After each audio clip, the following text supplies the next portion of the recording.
মানুষ যেহেতু তৈরি হয়েছে এই মাটি দিয়ে, সেই জন্য আল্লাহ রাব্বুল আলামিন মানুষের খাবার মাটি দিয়ে তৈরি করে দিয়েছেন। কলা দিয়েছেন, কচু দিয়েছেন, আলু দিয়েছেন, মূলা দিয়েছেন, তাল দিয়েছেন, বেল দিয়েছেন, মাছ দিয়েছেন, তরকারি দিয়েছেন, পনির দিয়েছেন, দুধ দিয়েছেন, গোশত দিয়েছেন। খাবারের কোনো অভাব রাখেন নাই, সব মাটি দিয়েছে।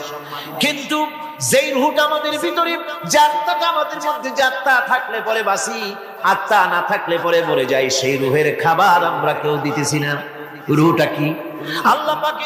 আল্লাহ পাক বলছেন, নবী আপনাকে প্রশ্ন করা হয়, ওয়ায়াসআলুনাকা আনির রূহ কুলির রূহু মিন আমরি রাব্বি।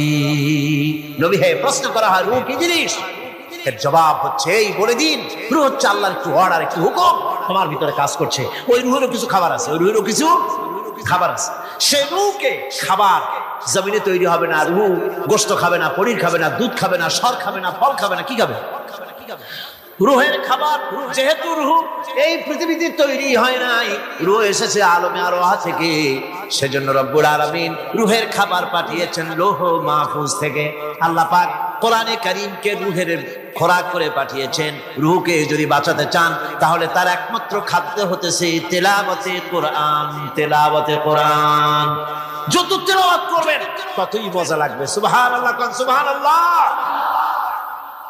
একটু হারাম শরীফ থেকে বেড়ায় আসেন। টাকা পয়সা যাদের আছে তাদের বলছি, পয়সা কড়ি যাদের আছে, সিঙ্গাপুর বেড়ায়। আরে সিঙ্গাপুর বেড়ায় করবা কি? মার্কেটিং ছাড়া আর কিছুই নেই।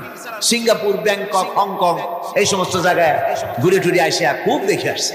টাকা নষ্ট করে লাভ নাই, বরং পয়সা কড়ি যদি আল্লাহ দিয়ে থাকেন, হস্ত করবেনই। পয়সা কড়ি বেশি থাকলে রমজান মুবারকে উমরা করে এসেন। রাসূল করিম সাল্লাল্লাহু আলাইহি ওয়াসাল্লাম বলেছেন, যে ব্যক্তি রমজান মুবারকে উমরা করলো, সেজন্য আমার সাথে হজ আদায় করলো। কেন বলছি? এই জন্য বললাম, আল্লাহ পাক আমাকে কয়েকবার নসিব করেছেন। সেখানে যখন রমজান মুবারকে যখন তেলাওয়াত হতে থাকে তারাবিহের ভেতরে, মনে হচ্ছে যেন আকাশ থেকে ওই নাজিল হতেছে। মানুষের চোখের পানি, নাকের পানি একাকার হারাম শরীফের ভিতরে। সেখানে তো মুনাজাত সারা বছর মুনাজাত হয় না, মুনাজাত হয় রমজান মুবারকে বেতেরের নামাজের ভিতরে। বেতেরের নামাজের ভিতরে ইমাম সাহেব হাত তুলে মুনাজাত করেন। অন্তত 8 থেকে 10 লক্ষ মানুষ হজের মৌসুমের মতো কাঁদতে কাঁদতে পাগল হয়ে। কোরআন কি মজা! কোরআন হচ্ছে রুহের খাবার। আমরা তো রুহের খাওয়াই না।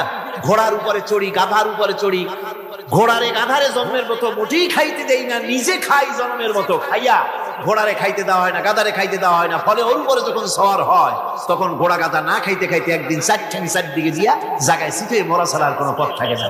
আমাদের মানুষেরা খায় কি? সুবহানাল্লাহ। এই যে শবে বরাত আসতেছে, কি যে খাবে! দিশা আগের থেকে লিস্ট তৈরি হয়ে যায়, কতটা আইটেম তৈরি করা হয়। রমজান মাসে আল্লাহ একটু কম টম মান্দায় খাবে। একটা রমজান মাস আল্লাহ দিলেন, সেই রোজার মাসে যে সারাদিন খায় না, এটাকে উসুল করে ইফতারের সময় সে যে কত খাবার, চোখ সারা বড় হয়ে যাবে দেখুন। পেঁয়াজি, বেগুনি, হালিম, শরবত, তরমুজ, বেল, কলা, কচু, না খাইতে খাইতে মাঝে রক্ত শেষ। কয় ভাই নামাজটা কোন রকম পড়ে আসি, তারপরে খাবো না। আবার গেল নামাজ পড়তে, আবার এসে খাইলো, খাইয়া তারপরে আবার ভাত খাইলো। কেমনি যে খায় আল্লাহ জানে, গলায় আঙ্গুল দিলে পাওয়া যায়। এরকম খাইয়া তারপরে তারাবি পড়তে দাঁড়ায়। ওরা জনমের মতো খাইলে পরে তো অলস হবে শরীর। তারাবি পড়তে দাঁড়াইছে, লম্বা কেরাত হচ্ছে, উনি রুকুতে আছে, ইমাম সেজদায় চলে গেছে, ওনার খবর নেই। অথবা উনি সেজদায় পড়ে আছেন, ইমাম কোথায় উঠে গেছে তার খবর নেই। সুবহানাল্লাহ। সুতরাং নিজে খাইয়া পেটটারে দুম্বার মতো সাইজ বানায় কোনো লাভ নাই। পেট বড় বানাবার না, সিনা বড় বানা। সিনা বড় বানা, সিনার ভিতরে কোরআন ধারণ করেন, মজা পাবেন। এই আল্লাহ রাব্বুল আলামিন এত বড় নিয়ামত, এই কোরআন, এর থেকে বড় নিয়ামত পৃথিবীতে আর নাই। শ্রেষ্ঠ নিয়ামত, এর থেকে বড় নিয়ামত আছে ভাই? এই শ্রেষ্ঠ নিয়ামতকে পড়তে শিখুন, বুঝতে শিখুন। হেদায়েতের সবের মধ্যে আছে। সুতরাং আল্লাহ রাব্বুল আলামিন মনুষ্যত্বকে, আত্মাকে বিকাশ করার জন্য কোরআনে কারীম দিয়েছিলেন।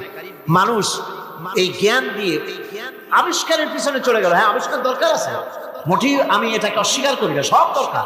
কিন্তু সেই সাথে আল্লাহ পাকের সাথে যে সম্পর্কটা থাকা দরকার ছিল, সেই সম্পর্ক থেকে মানুষ নিজেকে বিচ্ছিন্ন করেছে। কোরআনে কারীমে আল্লাহ পাক বলছেন, লাকাদ খালাকনাল ইনসানা ফি আহসানি তাকওয়িম। সব থেকে সুন্দর করে বানিয়েছি কারে? মানুষ চিল্লা এখন কারে? মানুষ হলো সবচাইতে সুন্দর সৃষ্টি আমার। ওগুলা এই মানুষগুলি হচ্ছে আশরাফুল মখলুকাত। মানুষ কি মখলুকাত? সৃষ্টির সেরা। আপনারা সৃষ্টির সেরা হইলেন কি দিয়া? আপনারা কি বাঘের মতো দৌড়াতে পারেন? বল্লার মতো হুল হুড়াইতে পারেন? কুত্তার মতো কামড়াইতে পারেন? হাতির মতো শক্তি আছে? গরিলার মতো শক্তি আছে? মাছের মতো সাঁতরাইতে পারেন? সাপের মতো ক্রুদ্ধতা আছে? সিংহের মতো হিংস্রতা আছে? তো কিসের কোন দিক থেকে আপনি আশরাফুল মখলুকাত হলেন? আশরাফুল মখলুকাত হয়েছেন জ্ঞানের কারণে। কিসের কারণে? সেই জ্ঞানটার জন্যই তো আপনি সৃষ্টির সেরা। এই সৃষ্টির সেরা মানুষ, সুন্দর মানুষ, এই মানুষগুলি ثم رددناه في أسفل سافلين ثم رددناه أسفل سافلين। এই মানুষ নিচে নামতে নামতে এত নিচে নামে, শয়তান অবাক হয়ে গালে হাত দিয়া নিচের দিকে তাকাইয়া দেখে আর চিন্তা করে এর দূর নামলো কেন? শয়তান অবাক হয়ে যায় মানুষের অবস্থা দেখে। আর America, British parliament, American parliament আইন পাস করে পুরুষে বিবাহ জায়েজ করে দিয়েছে সেখানে। নাউযুবিল্লাহি মিন যালিক। শয়তানের চাইতে অনেক কিছু। শয়তান ওই সব কাম জানেও না, বোঝেও না।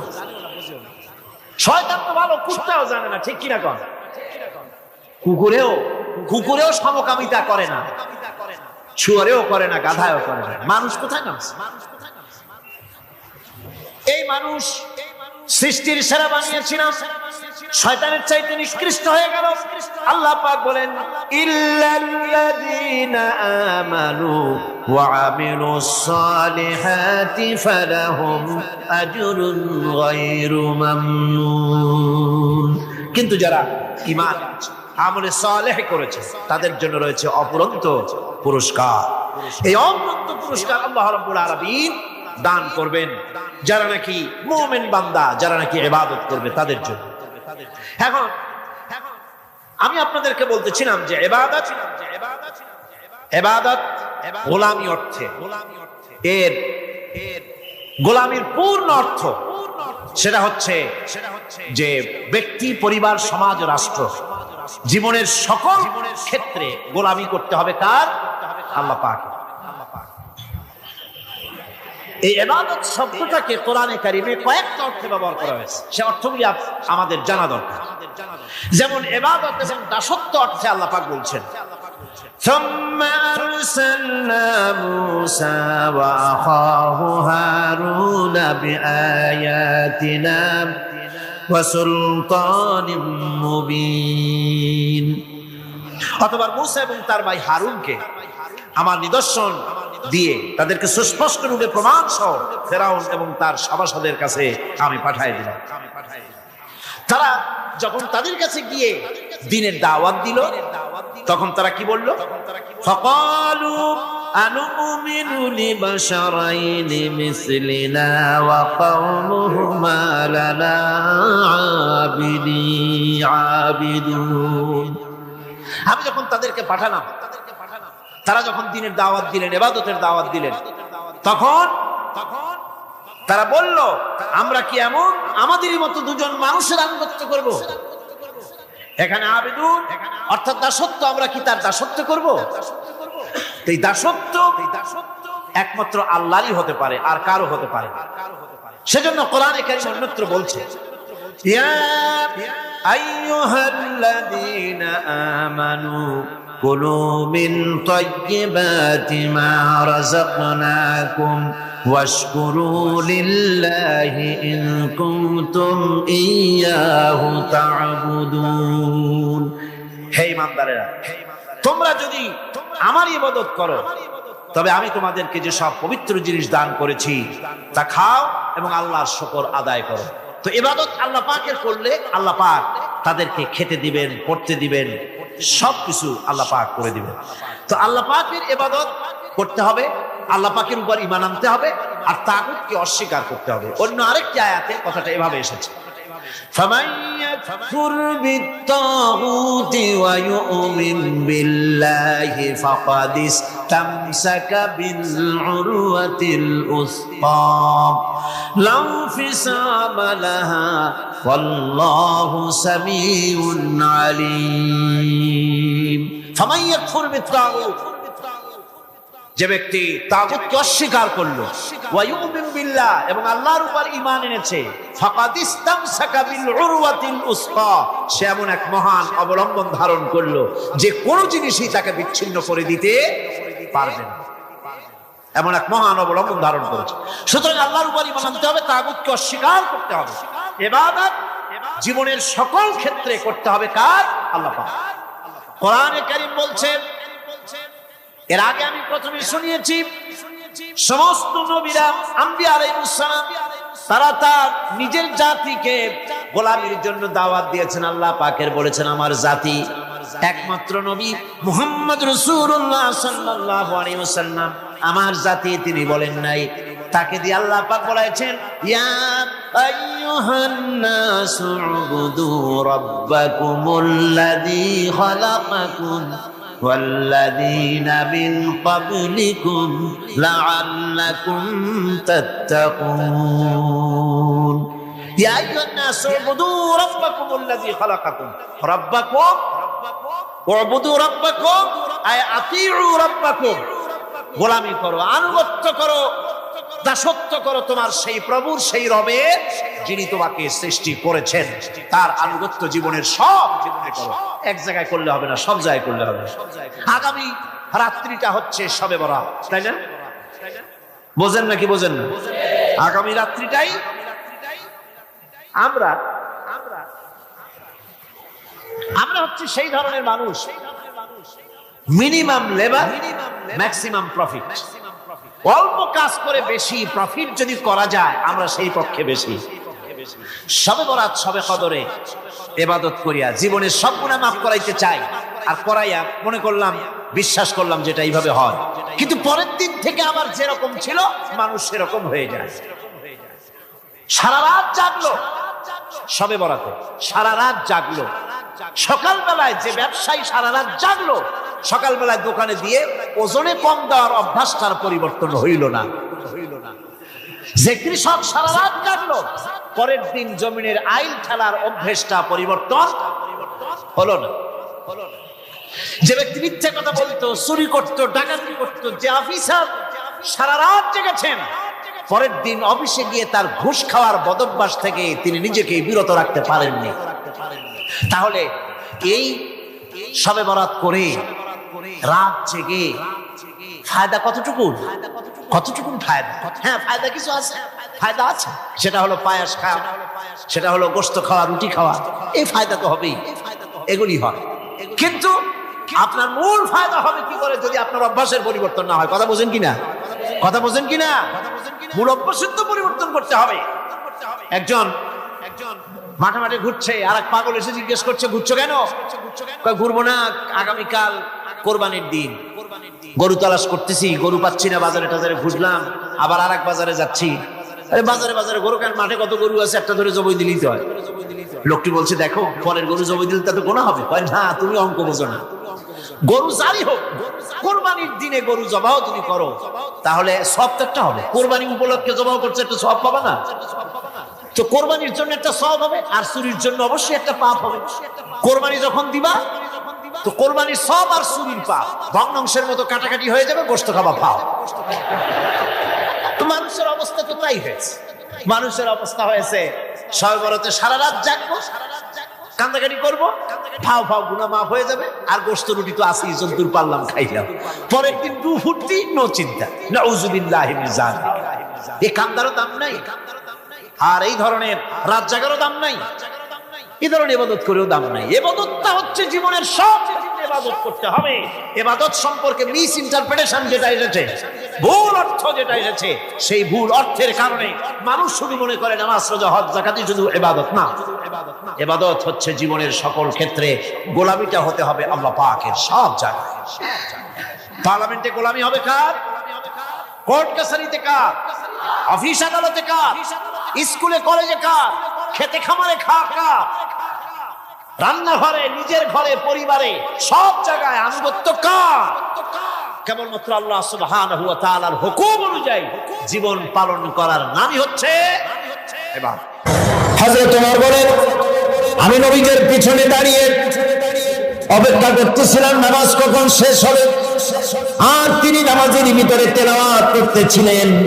তেলাওয়াত যখন শুনলাম, আমার কাছে মনে হলো এই কথাগুলি মানুষের বানানো নয়, নিশ্চয়ই কোন জিন রাসূলুল্লাহকে শিখায়া দেয়।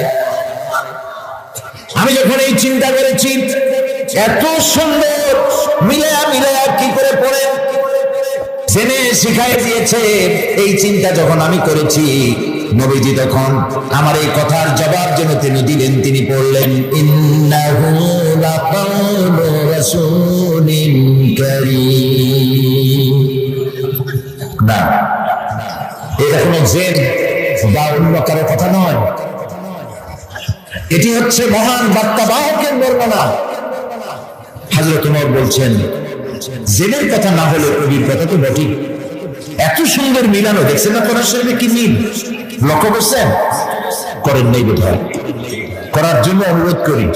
কোরআন তাড়াতাড়ি পড়বেন, মনে হবে আপনি প্রবন্ধ পড়ছেন। থেমে থেমে পড়বেন, মনে হবে যেন কবিতা পড়তেছে। প্রত্যেক আয়াতে আয়াতে মিল। সুবহানাল্লাহ। হযরত ওমর বলছেন, ভাবলাম মুহাম্মদ সাল্লাল্লাহু আলাইহি সাল্লাম কবি হয়ে গেছে। হযরত ওমর বলেন, যেই না চিন্তা করলাম মনে মনে মুহাম্মদ সাল্লাল্লাহু আলাইহি সাল্লাম কবি হয়ে গেছেন, অমনি তিনি আমার এই কথার জবাব যেন তিনি দিলেন। তিনি পড়লেন, ওয়ামা হুয়া বিকাউলি শাইরিন কালিলাম মা তুমিনুন। না না, এটা কোনো কবির কথা নয়। হযরত ওমর বলে, সর্বনাশ, তাই তো শুধু কবি না, গণক। আমার মনের কথা বুঝলো কেমনে? তো জাদুকর হয়ে গেছে, গণক হয়ে গেছে। হযরত ওমর বলেন, যখন আমি মনে মনে চিন্তা করলাম গণক হয়ে গেছেন, অমনি নবীজি আমার সে কথার জবাব দিয়ে দিলেন। তিনি বললেন, ওয়ালা বিকাউলি কাহিনিন কালিলাম মা তাযাক্কারুন। না না, এটা কোনো গণকের কথা নয়, তোমরা খুব কমই উপদেশ গ্রহণ করে থাকো। হযরত ওমর বলেন, আমার মনে হচ্ছিল আমার পায়ের তলা থেকে মাটি সরে যাচ্ছে। কি আশ্চর্য কথা! যা বলি মনে মনে তারই জবাব আসে। নামাজের মধ্যে কি করে বোঝেন তিনি? হযরত ওমর বলেন, প্রত্যেকটি কথার জবাব, মনের প্রশ্নের জবাবগুলি যখন আসতেছিল, তখন আমার চোখের সামনে বিরাট একটা জিজ্ঞাসাবোধক চিহ্ন ঘুরতেছিল। এটা জেনের কথা নয়, কবির কথা নয়, গণকের কথা নয়, তবে এটা কি? যেই না চিন্তা করেছি তবে এটা কি, অমনি নবীজি তেলাওয়াত করলেন, তানজিলুম মির রাব্বিল আলামিন। আল্লাহ রাব্বুল আলামিনের নাযিল কিন্তু কিতাব। হযরত ওমর বলছেন, আমার মনে হচ্ছিল ঈমান ইসলাম তার শিকড় শুদ্ধ আমার কলিজার মধ্যে ঘিরে বসতেছে। কিন্তু তখনও সময় আসে নাই হযরত ওমরের ঈমান কবুল করার। প্রিয় ভাই সব, রাসূলকে আল্লাহ রাব্বুল আলামিন পৃথিবীতে পাঠালেন এজন্য নয় তিনি আমাদেরকে মেসাব করা শুধু শিখাবেন, তিনি আমাদেরকে শুধু দাড়ি আর টুপির কথা বলবেন। একটি সমাজ বিপ্লব, একটি রাষ্ট্র বিপ্লব করার জন্য পাঠিয়েছেন। চুরি, ডাকাতি, জেনা, ব্যভিচার, হত্যা, ধর্ষণে ভরপুর সমাজ, এখানে এসেছেন তিনি। এই জাতির উপায়, এ মানুষ বাঁচবে কি করে, এর লক্ষ্য কি, উদ্দেশ্য কি, যাবে কই? আহারে, গরিবদের বাঁচার কোন অধিকার নাই। গরিবরা শোষিত, নির্যাতিত, নিপীড়িত, নিগৃহীত। বড় লোকদের সব জোরজার মুলুকরা। আর নারী, নারীর জীবনের তো কোনো দাবি নাই। নারী হয়ে জন্মগ্রহণ করাই আজন্ম পাপ। মেয়ে হয়ে জন্মগ্রহণ করেছে, আছার মেরে মেরে ফেলতেছে। রাসূল এই জিনিসগুলি দেখলেন, নিজের চোখে অবলোকন করলেন। একটা ব্যতিক্রমী স্বভাব দিয়ে তিনি তৈরি হচ্ছেন। লোকেরা লক্ষ্য করল, এক পর্যায়ে মক্কার লোকেরা রাসূলের নাম ভুলে গেল। নাম ছিল কি? নাম কি? মুহাম্মদ। বলেন নাম কি? সবাই বলেন সাল্লাল্লাহু আলাইহি ওয়াসাল্লাম। মনে থাকে যেন রাসূলের নাম যখন শুনবেন, যখন পড়বেন, কি বলবেন? ভুলে যাবেন। লোকের নাম ভুলে যেতে বসলো কেন? তিনি পরিচিত হলেন আল আমিন বলে। লোকেরা বলা শুরু করলো এই ঘটনার জন্য যাও আল আমিনকে বলো, চলো আল আমিনের কাছে যাই। ওই যে আল আমিন আসতেছে, বিশ্বাসী হিসাবে পরিগণিত হলেন সকলের কাছে, বিশ্বাসী। এবং নাম আরো হলো সাদেক, সত্যবাদী। নবীজি যখন মক্কা থেকে হিজরত করে মদিনায় যান, যাওয়ার সময় হযরত আলীকে বলেছিলেন, আলী, আল্লাহ তাআলা অর্ডার করেছেন আমাকে মদিনায় যাওয়ার জন্য, হিজরত করে তুমি আমার বিছানায় শুয়ে থাকো, আর একটা কাগজ কলম না, একটা লিস্ট তৈরি করো। হযরত আলী বলেন, আমি লিস্ট দিলাম আমানতে। সেই আমানত যারা রাখছে অধিকাংশ কাফেরের আমানত রাখছে কার কাছে? মুহাম্মদ সাল্লাল্লাহু আলাইহি ওয়াসাল্লামের কাছে আমানত রেখেছে। কেন? কাফেরেরাও বুঝতো যে সব নেতার পিছনে ঘুরি, এগুলো শয়তানের চাইতেও খারাপ।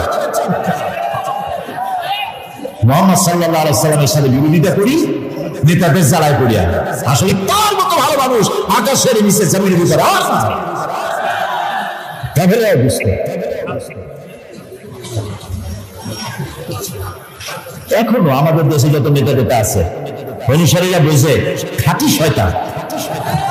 নামাজ নাই না, দেখেন না, নামাজ নাই, রোজা নাই, আল্লাহ পরকালের চিন্তা নাই, মিথ্যা কথা বলে অবনত। মানুষে যেমন বমি করে হর হর করে মুখ দিয়া মিথ্যা করি বমির মতো বাইরে হইতে থাকে। একটা ভালো কথা বলতে জানে না, শুধু অসত্য আর মিথ্যা বলতেই থাকে, আমানতের খেয়ানত করে। এইসব নেতাদের পিছনে ঘুরে কেন? এই চিন্তায় যারা যদি এমপি মন্ত্রী হইতে পারে, তার একটা চাকরি পাবো, লাইসেন্স পাবো, কি আর কাবি খা খাইতে পারবে। জি, নাম রাখছে কাবি খা, তার মানে হলো খাবি খা।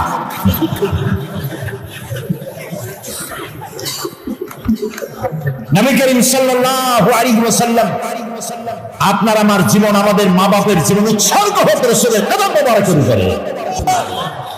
সারাটা দুনিয়া ঋণী তার কাছে,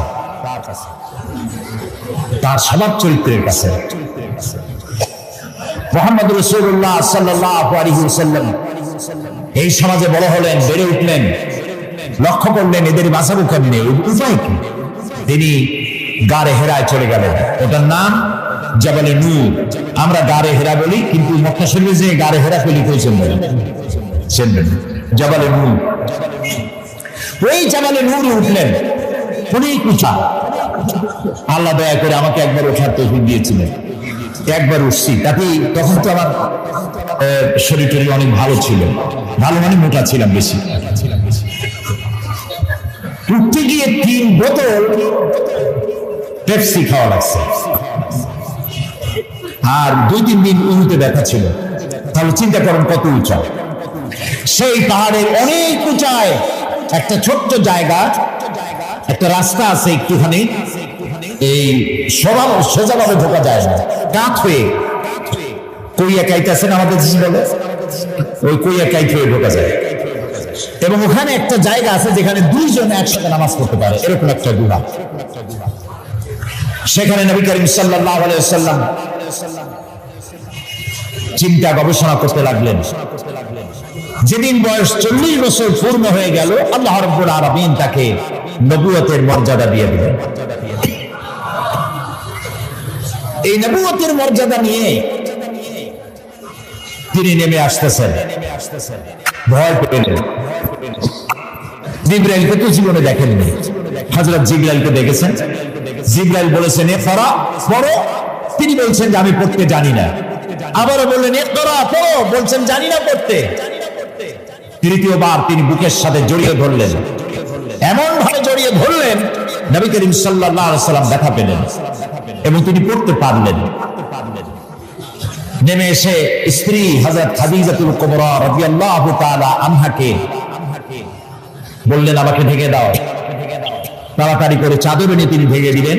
নবী করিম সাল্লাল্লাহু আলাইহি ওয়াসাল্লামের চোখের মধ্যে একটি বীর ছাপ। হযরতে খাদিজা ভীত সন্ত্রস্ত হলেন, জিজ্ঞেস করলেন আবুল কাসেম আপনার কি হয়েছে? তিনি ঘটনা শোনালেন। হযরত খাদিজা কি বলতেছেন শুনেন। হযরত খাদিজা বলছেন, ইয়া আবুল কাসেম, হে কাসেমের পিতা, আপনার ঘাবড়াবার কোনো কারণ নাই। কোন দুষ্ট জিন, কোন দুষ্ট শয়তান আপনাকে অনিষ্ট করতে পারে না, কারণ আপনি সত্যবাদী। আপনাকে কোন দুষ্ট জিন, কোন শয়তান আপনাকে অনিষ্ট করতে পারে না, কারণ আপনি আত্মীয়তার হক আদায় করেন। আপনি এতিমকে, মিসকিনকে খেতে দেন, আপনি বিধবাকে আশ্রয় দেন, আপনার ক্ষতি কেউ করতে পারে না। হযরত খাদিজা দৌড় মারলেন এবং নিজের চাচাতো ভাই হযরত ওয়ারাকা বিন নওফল, তিনি ছিলেন তাওরাতের জবরদস্ত আলেম। নবীজির মুখে খবর শুনলেন, সত্য শুনে নবীজির মস্তক মোবারকের উপরে চুমো খেয়ে বললেন, কুদ্দুসুন কুদ্দুসুন, অতি পবিত্র, মহাপবিত্র ইয়া মুহাম্মদ সাল্লাল্লাহু আলাইহি ওয়াসাল্লাম, আপনার কাছে যিনি এসেছিলেন তিনি কোন জিন নয়, তিনি মহাপবিত্র আত্মা, তিনি ফেরেশতা। যে ফেরেশতা এসেছেন ইব্রাহিম, মূসা, ঈসা, ইয়াকুব, আইয়ুব, সমস্ত নবীদের কাছে যে ফেরেশতা এসেছে, সেই জিবরাইল এসেছিলেন আপনার কাছে। তাওরাতে আমি যা পড়েছি তার সাথে মিল হয়ে যাচ্ছে, আপনি আখির জামানার পয়গম্বর। তবে আমার জন্য আফসোস, আমি বৃদ্ধ, এই জাতি আপনাকে খুব কষ্ট দেবে, নির্যাতন করবে। সেদিন পর্যন্ত যদি আল্লাহ আমাদের বাঁচায় রাখেন, আমি আপনাকে সাহায্য করব, আপনার সাথে থাকবো। প্রিয় ভাই সব, একটা নারী, একজন স্ত্রী পুরুষের জন্য, স্বামীর জন্য সব থেকে উত্তম সাক্ষী দিতে পারে, এর থেকে ভালো সাক্ষী আর কেউ দিতে পারে না। আল্লাহর নবী যখন তার স্ত্রী হযরত খাদিজা রাদিয়াল্লাহু তাআলা আনহাকে যখন দাওয়াত দিয়েছেন, আল্লাহ রাব্বুল আলামিন যখন দাওয়াতের জন্য বলে দিলেন, নিকটবর্তী আত্মীয়দেরকে দাওয়াত দাও, সর্বপ্রথম নবীজি গিয়ে হযরত খাদিজাকে দাওয়াত দিলেন, বললেন আল্লাহ ছাড়া কোনো ইলাহ নাই, মাবুদ নাই, তার উপর ঈমান আনো, আর আমি মুহাম্মদ রাসূলুল্লাহ সাল্লাল্লাহু আলাইহি ওয়াসাল্লাম আখিরি জামানার পয়গম্বর, আমার উপর ঈমান আনো। স্ত্রীর জন্য স্বাভাবিক ছিল, স্ত্রী তো কমসে কম স্বামীকে চেনে, কি বলেন আপনারা, চেনে না? সব মানুষকে আপনি ধোঁকা দিতে পারবেন, সব মানুষকে আপনি চোখে ধুলা দিতে পারবেন, কিন্তু স্ত্রী ভাঙিয়ে দিতে পারবেন না, ঠিক কিনা বলতেন?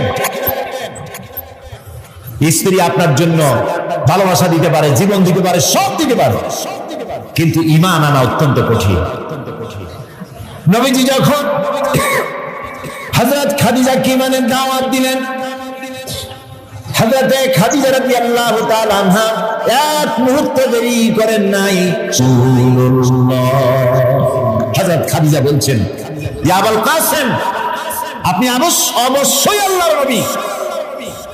আমার কোনো বিন্দু মাত্র সন্দেহ নাই, কারণ বিগত 15 বছর আপনার সাথে ঘর সংসার করে আপনাকে যেভাবে দেখেছি, কোন সাধারণ মানুষের আচরণ এরকম হতে পারে না, আপনি অবশ্যই আল্লাহর নবী। নবী করিম সাল্লাল্লাহু আলাইহি ওয়াসাল্লাম এই দাওয়াত নিয়ে ছড়িয়ে পড়লেন ময়দানে। তিনি বলেছেন লা ইলাহা ইল্লাল্লাহ। এই কালেমার দাওয়াত কি শুধু মুহাম্মদ সাল্লাল্লাহু আলাইহি ওয়াসাল্লামের ছিল না, সব নবীদের ছিল। দুনিয়ার সব নবীদের একটাই স্লোগান ছিল, কারোর মধ্যে কোনো মতপার্থক্য, মতদ্বৈততা হয় নাই, সকলের স্লোগান একটা, লা ইলাহা ইল্লাল্লাহ। এই কালেমার বিপ্লবী দাওয়াত পেশ করেছেন সমস্ত নবীরা। আমরা এই কালেমাটা বুঝি না, না বোঝার কারণেই দুরবস্থা হয়েছে। আমরা শুধু এটারে জিকিরের বলি বানাইছি।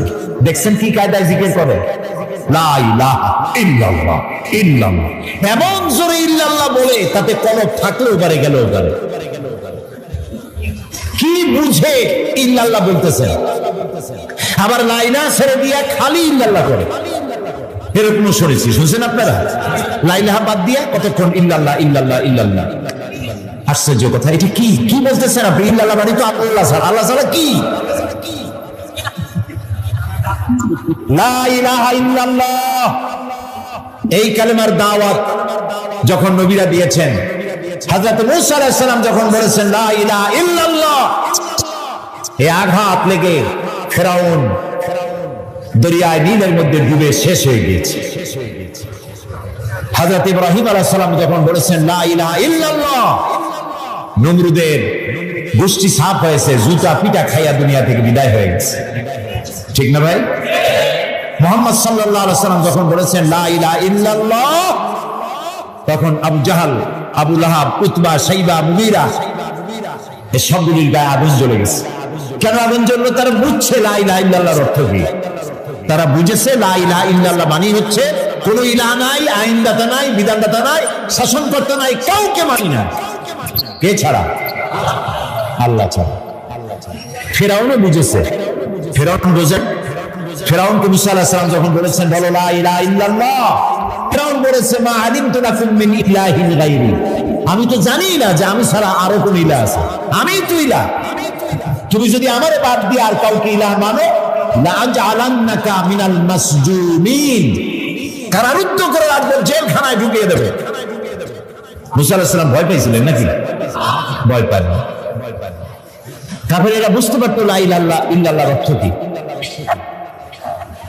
আবু জাহাল, আবু লাহাব, উতবা, শাইবারা, হযরত আবু তালেব নবী করিম সাল্লাল্লাহু আলাইহি সাল্লামের চাচা আবু তালেবের কাছে গিয়ে বলেছে, আবু তালেব রাসূলকে বলো, মুহাম্মদ সাল্লাল্লাহু আলাইহি সাল্লামকে বলেন তিনি যেন লা ইলাহা ইল্লাল্লাহ দাওয়াত না দেন, এর বিনিময়ে যত টাকা লাগে, যে সুন্দরী মেয়ে পছন্দ করবে সেই মেয়ে তার সাথে বিয়ে দিয়ে দেব, নেতৃত্ব দেব, টাকা দেব, পয়সা দেব, বাড়ি ঘর দেব, তবুও লা ইলাহা ইল্লাল্লাহ দাওয়াত যেন তিনি না দেন। নবীজির কাছে যখন প্রস্তাব গেল, আল্লাহ নবী বললেন চাচাজি আবু তালিব, প্রস্তাব যেটা এসেছে ওই প্রস্তাবকরা যা দিতে পারবে সেটা তো স্বাভাবিক কথা, যেটা দিতে পারবে না তাও যদি ওরা আমার হাতে দিতে পারে, যেমন আকাশের সূর্যটা ধরে এনে যদি ওরা আমার ডান হাতে তুলে দেয়, আকাশের পূর্ণিমার চাঁদ যদি ধরে এনে আমার বাম হাতে তুলে দেয়, এর বিনিময়ে আমি আল্লাহ নবী মুহাম্মদুর রাসূলুল্লাহ এক মুহূর্তের জন্য তাওহীদের দাওয়াত বন্ধ করে দেব না। নবীজি পৃথিবীতে আল্লাহ দ্বীনের দাওয়াত দেওয়ার জন্য, দ্বীন প্রতিষ্ঠার জন্য এসেছিলেন, এজন্য আসেন নাই আবু জাহাল, আবু লাহাব বা শাইবারা নেতৃত্ব দিবে আর মুহাম্মদ সাল্লাল্লাহু আলাইহি ওয়াসাল্লাম তার অধীনে চাকরি করবেন, মসজিদে বসে আল্লাহ আল্লাহ করবেন। মূসা আলাইহিস সালামকে এজন্য পাঠানো হয়নি যে তিনি ফেরাউন রাজত্ব করবে আর তিনি তার অধীনে থেকে আল্লাহ বিল্লাহ করবেন, এজন্য পাঠানো হয়েছে। মূল উদ্দেশ্য কি?